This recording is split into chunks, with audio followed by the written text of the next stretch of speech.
Every one of us has occasionally questioned whether we have ever interacted with or even come to know a murderer. Few of us would ever consider the possibility that we have previously interacted with a murderer, yet it turns out that this is actually a rather likely occurrence. To determine the exact number of potential murderers among the crowd on the street, let's first analyze the probabilities and statistics. We'll start with a rough global population estimate of 7 billion people. The worldwide annual total of murders last year was 661,500 people. Of course, it's worth noting that the actual number of murders worldwide was probably much higher, given the huge number of murders that are never actually recorded as such. The global murder rate is around 7 per 100,000 people, but there are huge variations depending on where you are in the world. If we keep in mind that less than 0.01% of all murders are serial offenses, then that means that we can largely equate the global murder count with the global number of murders. Beyond the actual total number of documented killings, there are additional elements to take into account, such as psychologists' estimates that 6% of all people would kill another person for a motive other than self-defense. Then there are localized studies, such as a recent study in the US that revealed that 40% of murderers do not get caught.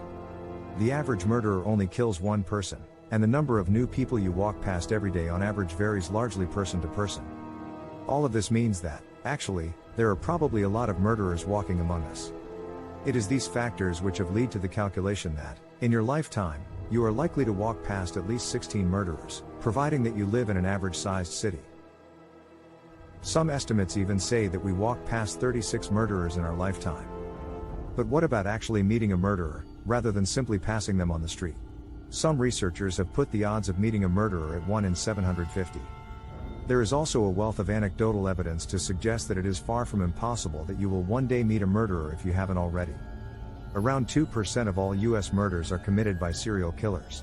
This means there was a rate of approximately 0.156 serial killer homicides per 100,000 in the US during 2020.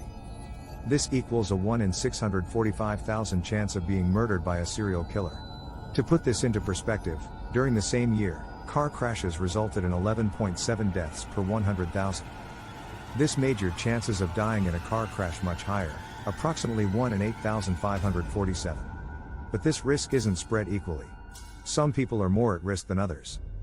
Thomas Hargrove, the founder of the Murder Accountability Project, has gone on record to state that there could be between 2,000 to 4,000 serial killers living in the United States alone, with around 50 of these being active at any one time. With over 329.5 million people living in the States, this means that serial killers make up between 0.0006 to 0.0012% of the population, meaning active serial killers only account for 0.000015%. So there is only a tiny chance you will ever meet a serial killer, let alone one who might attack you. The real world isn't like Netflix. Not all serial killers are lone men who wear wire-framed glasses, and it's important to remember that there is no generic template for a serial killer.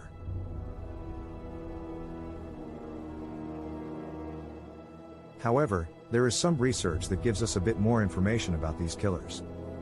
According to Insider, over 90% of serial killers are male, 52% of them are white, and 27% of them are in their mid to late 20s. But of course this doesn't mean that they always have all those traits. In fact, only 12.5% of serial killers are white men in their 20s.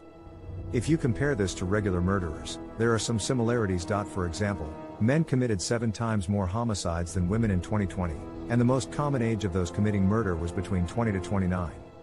What may come as a surprise is that a lot of serial killers actually work together. A study in 2004 found that 26% of serial killers work in partnership with at least one other person. So, it might not be just one person you have to keep an eye out for. Michael Arnfield, a retired police detective and author on serial killers, states in his book Murder in Plain English that certain jobs appeal to the killers, including policing, being in the military, and driving trucks. Police, military, and truckers come into contact with vulnerable populations a lot more than someone in an office job. This gives the killers an increased access to potential victims.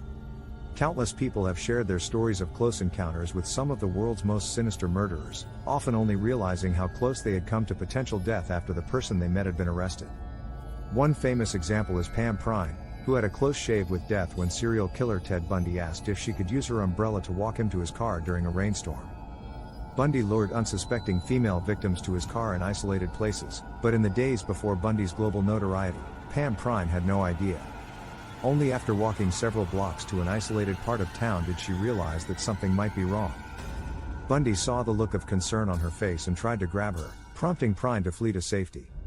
This just goes to show, evil can be lurking right under your nose without you ever knowing. Thanks for watching. Please like and subscribe.